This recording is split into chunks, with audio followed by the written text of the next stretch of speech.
Axşamınız xeyir, mən də hər kəsə salamlayıram. Əlbəttə, dünən danışmışdıq, bilirdik ki, gərgin oyun olacaq, futbolçularımızda yorğunçuluq var idi. Hətta dünən çox qayğılı olduq, amma şükürlər olsun, həqiqətən futbolçular xarakter göstərdi. İlk olaraq təşəkkür eləmək istəyirəm onlara, çünki 3 gündən bir iki böyük komandaya qarşı oynamaq çox vacib idi və bu gələcəyimiz üçün önəmlidir. Dediyim kimi, bugün futbolçularımdan inamlı, istəkli, qələbə qazanmaq üçün rahat olmaqlarını istəmişdik. Məncə, bugün onu göstərdilər. Bəlkə də xal qazanmalıydıq, amma rəqibin ilk 10-15 dəqiqəsi həqiqətən çətin keçdi. Bunu bilirdik ki, azarkeş dəstəyi qələbə qazanmaq istədilər. İkinci isə olan epizodu bəlkə dəyərləndirsəydik, Nərimanın birinci epizodu oyun tam başqa cür olardı. Çünki belə komandaların epizodu az olur, amma bugün futbolçularımın inamlığı bizi razı saldı. Çünki gələcəyə nişbin baxırıq, bu komandanın potensialı var. Ruh olanda, istək olanda oyun gələcək. İnşallah, yəni mən ümidliyəm. Evdə 2 oyunumuz var, ona hazırlaşacağıq, çalışacağıq ki, xallarımızı artıraq və dediyim kimi futbolçularımızı qazanaq. Okey. Siyavuş gördüm, buyur. Axşamınız xeyir. 3 gündən bir oynamağı öyrənmək üçün eləmək. Yəni ki, heyət onsuz da mümkün deyil amma. 14-15 nəfərlə 3 gündən bir oynamaq üçün nə eləmək lazım? Əlbəttə, bu uzun bir söhbətdir. Futbolçularımızın təməli, məsəl üçün, gənc yaşlarından bunu öyrəşməliyik. Bəlkə də liqalarda oyunların sayını çox artmaq lazımdır. Amma məncə İslandiya, evdə Ukrayna, Fransa, indi Ukrayna götürsək, yəni çox da pis olmadı. Yəni biz İslandiya səfərindən sonra, yadınızdadırsa, ağır səfərdən sonra orada 4 gün idi. Ukrayna ilə yaxşı mübarizə apardıq. Yəni bugün də mübarizəmiz pis deyildi. Bəlkə də birinci oyun Ukrayna ilə oynasaydıq daha fərqli ola bilərdi. Bu da normaldır. Amma biraz çempionatın çox şey var da, çempionatın tempi, futbolçularımız mütəmadi 90 dəqiqə oynasa daha yaxşı olar. Amma inanın ki, bugün futbolçular yəni əllərinə nə gəlirdisə artıqlaması ilə verməyə çalışdılar. İxtiyar. Sualın bir hissəsini... Mikrofon. Öncə keçmiş olsun Ayxan müəllim. Sualın bir hissəsi Siyavuş bəy verdi. Yəni 30 ildən çoxdur milli komanda həmişə bu qoşu oyunlarına əldə edəcək. Həmişə 3 gündən yəni ikinci oyunda bir oyun, ikinci oyunda məğlubiyyət. Aydın uğursu da olub. İndi Fransanın sonra Ukrayna məğlubiyyəti ilə həmin amili ilə qaldırmaq olarmı? Dediyim kimi, bəlkə də birinci oyun oynasaydıq, düzdür futbolda qabaqcadan belə nəyisə demək çətindir, amma misal üçün İslandiyada tərsinə oldu, yəni xal qazandıq. Hər kəs orada da fikirləşirdi ki, 5-0-dan sonra psixoloji amil var, futbolçular uzaq yoldan gəlib. Amma istədilər, bilirsiniz, bəzən istək olanda, ruh olanda, inanın o yorğunluğu da hiss eləmirlər. Bugün Emin Mahmudov 2 oyunda fiziki göstəricilərinə görə komandanın ən yaxşısıdır. 90-cı dəqiqədə onun o sürüşmə fəndi eləməyi, bəlkə də Eminin gücü yox idi. Bədəlov, Bəhlulun, yəni Antonun, yəni bütün futbolçular yorğun olsalar da, amma mübarizəni aparırlar. Çünki bu istəkdir, uduzmaq istəmirdik. Əlbəttə, buna da öyrəşməliyik. Yəni biz bugün bunu psixoloji futbolçularıma da dedim səhər iclasda ki, bunun biz yorğunçuluğumuzu özümüzə psixoloji problem eləməyik. Çünki rəqib də səfərdən gəlib, biz də bilirdik. 25-30 dəqiqədən sonra gördünüz ki, kontrol biz tərəfə keçdi. Bütün güclərini o dəqiqədə qol vurmaq istəyirlər. Yəni bunu öyrəşməliyik. Yəni bunu məncə özümüzə problem eləməyək. Çünki bu turnirlər bunu tələb edir. Buyur Elçin. Mikrofonu ötürək. Ayxan bəy, siz bildirdiniz ki, əsas məsələ birinci döyüşkənlik ruhunu aşılamaqdır komandaya.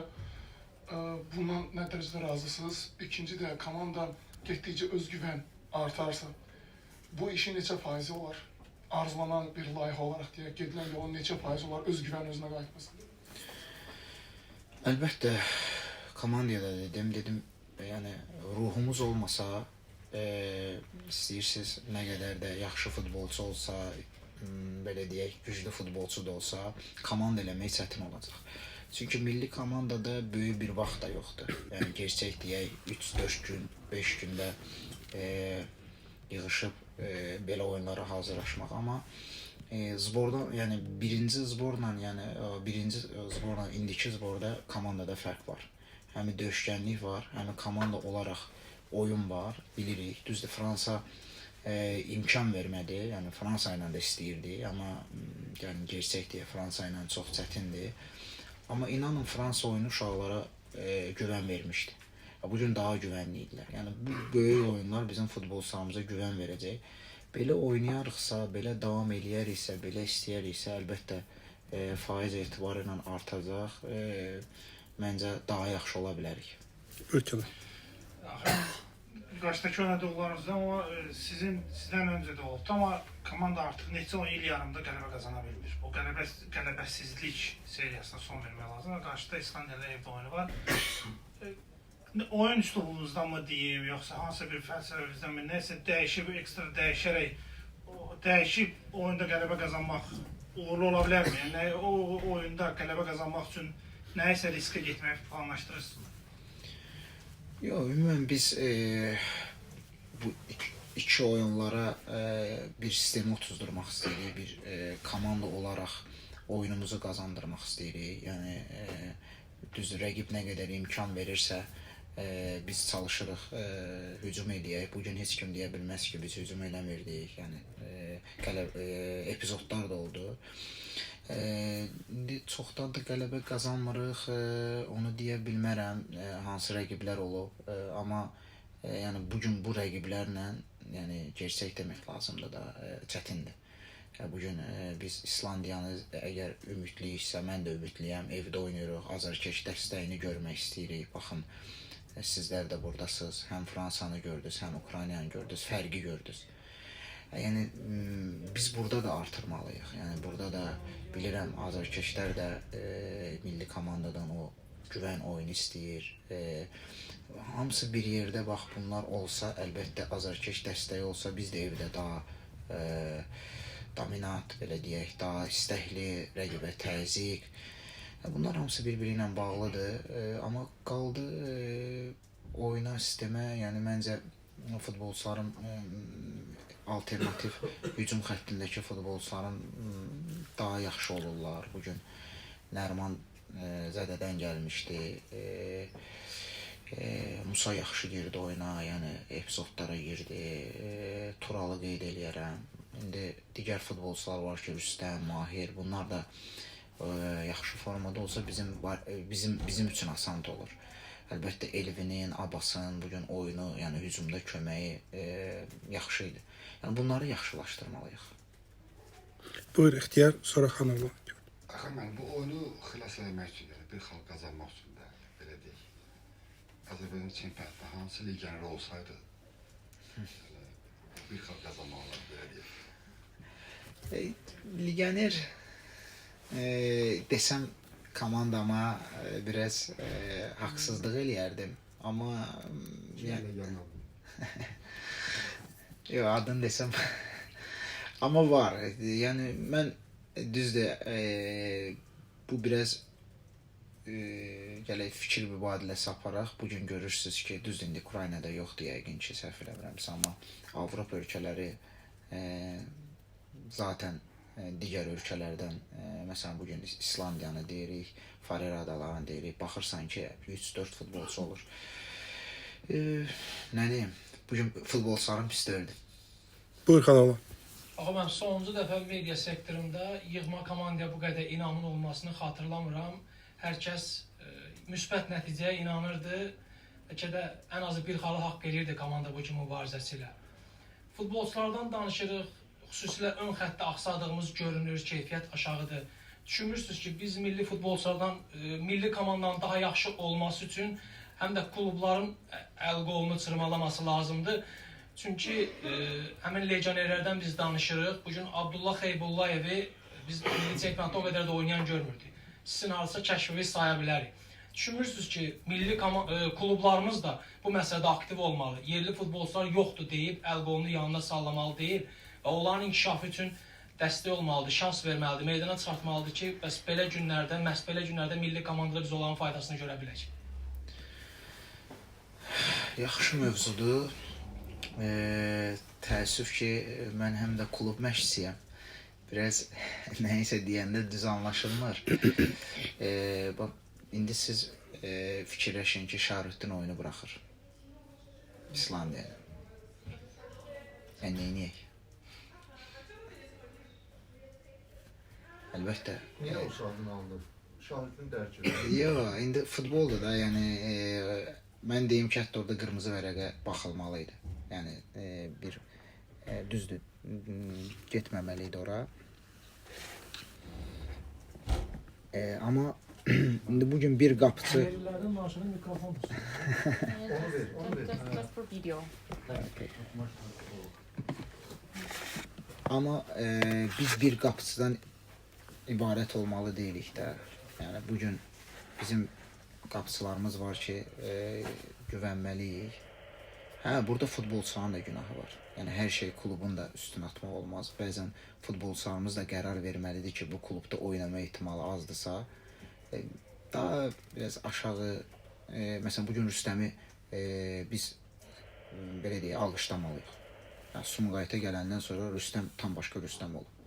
Demək ki, hər öz komandasını tapmalıdır. Bugün bir çox futbolçular var ki, milliyə namizəd ola bilər. Amma hardasa rahatdılar, iddialı klubdan getmək istəmirlər. Yəni səbəblər çoxdur. Əlbəttə, yəni oynasa futbolçular milli komanda üçün daha yaxşı olacaq. Tək bu əsas yox, U21, 19, 17. Ümumən bəzi məsələlər var ki, bizdə müzakirə edirik rəhbəri ilə. Yəni həqiqətən yaralı yerimizdir. İnşallah inanıram da, mən həmişə ümidliyəm ki, daha yaxşı olacaq. Buyur Ceyhan, eşidir. Axı biz Millətlər Liqası faciəsini yaşamış jurnalistləri, yəni hər şeyə alışmışıq, amma iş taxtiş altındadır və biz bugünkü oyuna nikbin gəlmişdik. Bundan sonra nə gözləyək? Yəni aydındır, biz çalışacağıq, istəyəcəyik, ancaq bilirsiniz nəyə görə? Komanda əzmkar oldu, okey. Komanda maksimal gözəl müdafiəyə çalışdı, bu da okey. Amma bir Mahirə də o sualı verdim. 180 dəqiqə 2 zərbə vurduq çərçivəyə. Bu üçüncü mərhələyə nə vaxt çatacağıq? Yəni deyək ki, əzmkarlıq və müdafiə olunmaq sarıda irəlilədik. Artıq növbəti oyunda görəcəyikmi, yoxsa Millətlər Liqasında görəcəyikmi ki, komandada xal gəlmək üçün qapıya zərbə lazımdır. Yəqin ki, razılaşarsınız. Yox, əlbəttə qapıya zərbə lazımdır. Bugün bilmirəm 2 niyə dediniz? Məncə çox çərçivə ola bilər, yəni amma zərbə çox oldu. Məncə istəyirlər, Nuriyev də var idi, digər epizodlar. Amma Millətlər Liqasını deyirsinizsə, Millətlər Liqasında rəqiblər, mən keçən dəfə söz işlətdim ki, yəni Fransa oyundan sonra bizə yaxın rəqiblərlə biz başa-baş və üstün oynaya bilərik. Bu söz elə belə demədim, çünki komandanın potensialını görüb bu sözü deyirəm ki, yəni biz daha eyni səviyyədə olan rəqiblərlə daha üstün oynaya bilərik, çünki belə futbolçularımızın potensialı var. Amma yəni gerçək deyək də, yəni biz indi deyirik nikbin, yəni bugün Ukrayna ilə bizi müqayisə eləsək, yəni bizdən üstündürlər. Yəni çətindir. Yəni hər şey belə hasant danışılası deyir, yəni. Amma o əzmkarlıq, onu rahat deyirik ki, əzmkarlıq var, bu. Amma o da yox idi axır. Biz nə qədər deyirdik ki, millidən istəyirik ki, əzmkar olsunlar, bir dənə vuruşsunlar. Yəni indi bugün bu var, bunu biraz hasant demək və bunu biraz üstünə keçmək məncə biraz buna da qiymət vermək lazımdır. Sual yoxdursa, çox sağ olun, təşəkkürlər.